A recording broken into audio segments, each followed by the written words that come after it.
Assalamu alaikum. Welcome back to Ask Islam. Today we're going to talk about the Doomsday clock.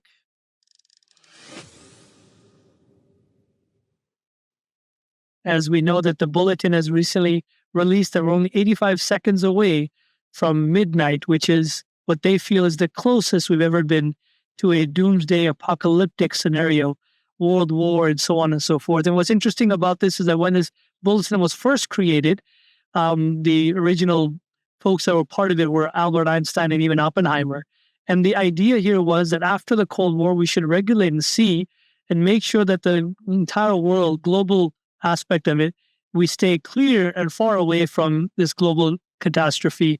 Unfortunately, we're getting closer and closer to it. So I'm here with my two colleagues, Talha Ali from Zion, Illinois, and Khwaja Fahad Ahmed from Willingboro, New Jersey. Let's have a conversation a little bit about World War III and how it's just around the corner, according to some of these experts. What are your thoughts, guys? I think this is definitely something which is, we should be very worried about. A lot of people call this fear-mongering. I don't think it is that at all. This doomsday clock is not being run by, political pundits, etc. These are people who are observing the news and they actually feel that we are very close to an atomic catastrophe. And that's just one angle of it.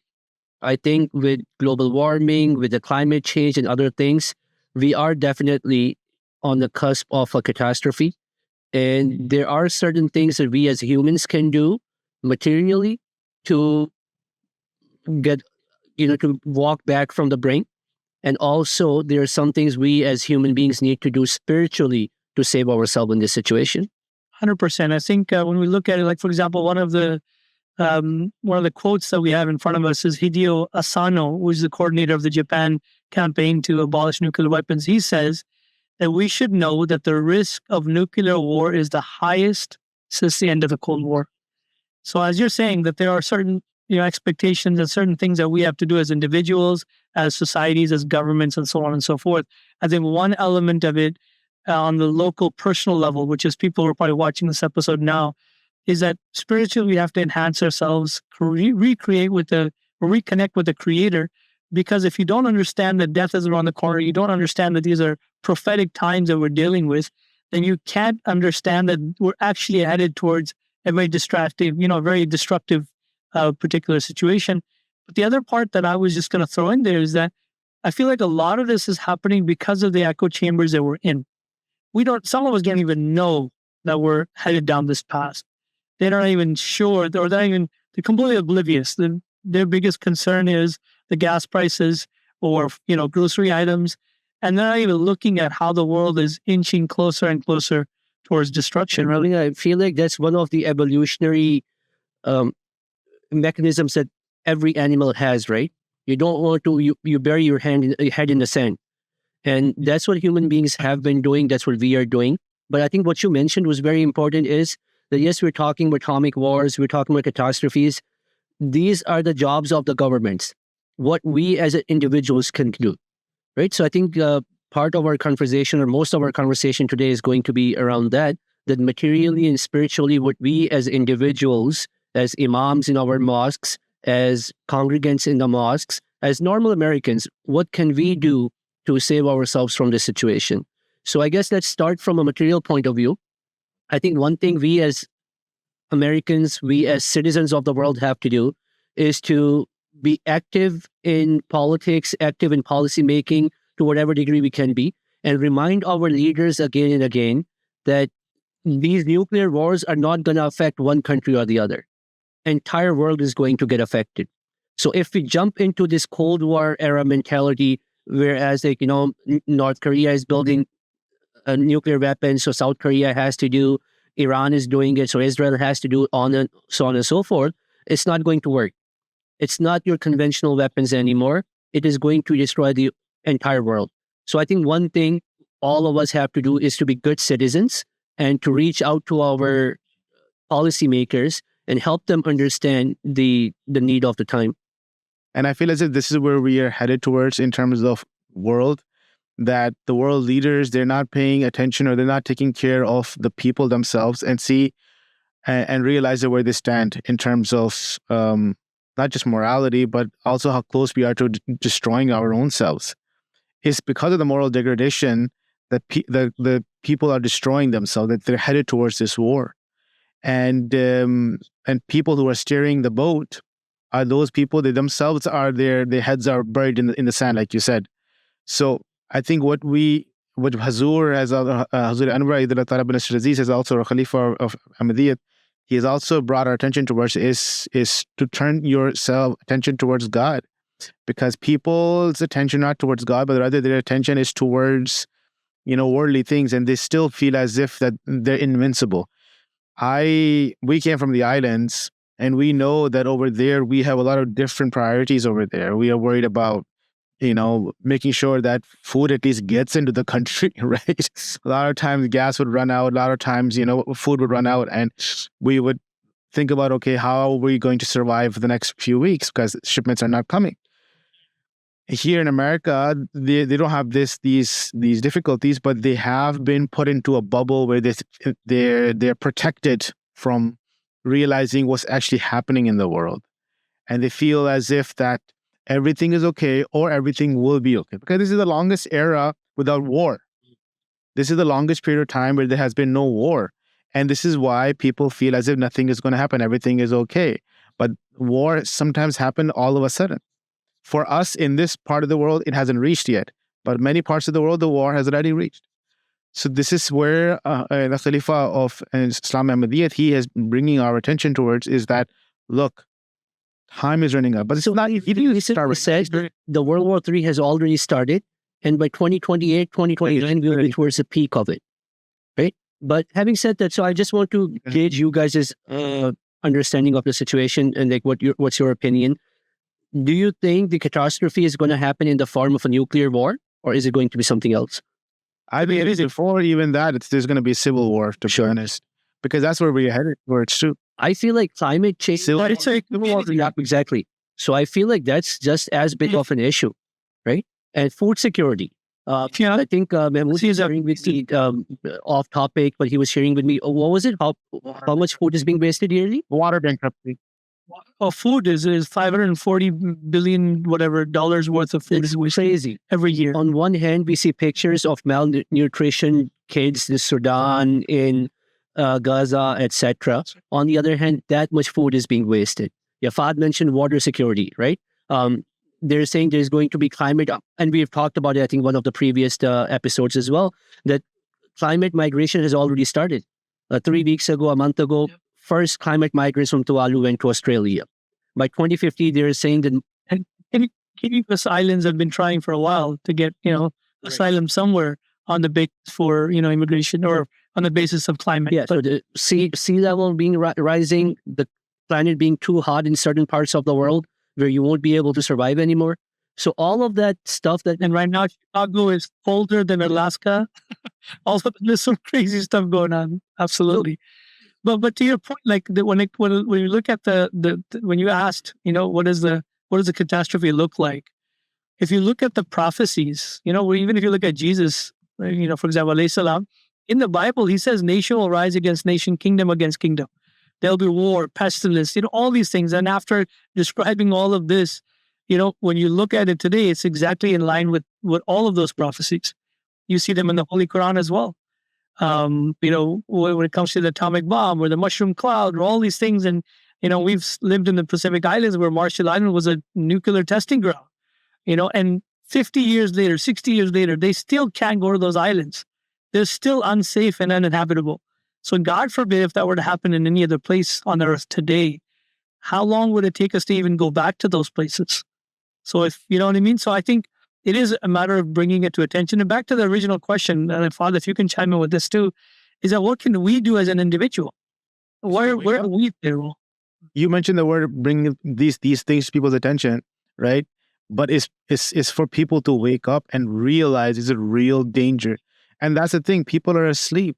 People are literally asleep. They don't really think that it can actually happen. Because if you actually thought that you're actually going to die from something like this, or it's going to affect you, you will make preparations. But because people feel as if that this is not going to impact them or it's not going to happen to them, they're in a unique situation. It's like, when we are young, we think, oh, death will never come to us. It's such a far off thing. It will never happen to us, right? But the Holy Quran reminds us about these things, that everybody will taste death. right? We have to make sure that we make those kind of moves that is going to better our future of our future generations. And this is where it's a little scary to see that we are probably that generation that's going to go through Third World War or civil wars, or that phase where the whole lifestyle of the world will change. Everything is going to change. That revolution is going to happen throughout the world. And not in a good way. Not in a good way. shape. Not in a good. Still, part of it, I think, is also realizing that it's us who are doing it. Sometimes we see it as an outside force bringing these catastrophes upon us. This nuclear war is a result of someone, outside of us, other than us, who is doing it to us. So the Holy Quran is very clear. Attacking us. So what I find these verses to be very interesting, and I think they apply to this day and age as well. The Holy Quran says in chapter 30, the Zahar al-Fasadu fil barri wal bahri bima kasabat aydin nas. The corruption has appeared on land and sea because of men's hands have wrought. So this is our own doing, right? We have brought mankind to this stage. And then God goes on to say that He may make them taste the fruit of some of their doing, right? This is a result of whatever we have done for our previous generations or what we are doing right now, and that they may turn back from evil. And then so this Quran, the next verse, Quran talks about this burying your head in sand. Quran says, say, travel in the earth and see how evil was the end of those before you. Meaning people who did the same thing. This is not new. People went to war before. People destroyed the planet before. People destroyed the mankind before. And look what happened to them. Similar things can happen to you as well. And the solution is given in the next verse, in verse 44, what you should do then. It says, so set thy face to the service of the right religion before there comes the day from Allah for which there will be no averting. On that day, mankind will split into parts. So فَأَقِمْ وَجْهَكَ لِلدِّينِ الْقَيِّمِ.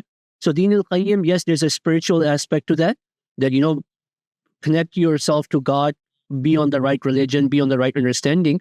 But a deen also means to be on the right path, doing the right things.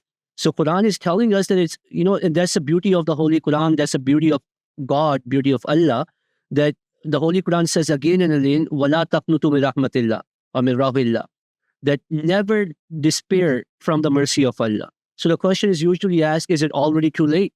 Can we save mankind now? Is World War III, bound to happen? Is climate catastrophe bound to happen? Is it already too late? So the Quranic understanding is that no, until death comes, like tawbah, repentance, is allowed until ghargaratil maut, when you're at the cusp of that, right? When you're dying.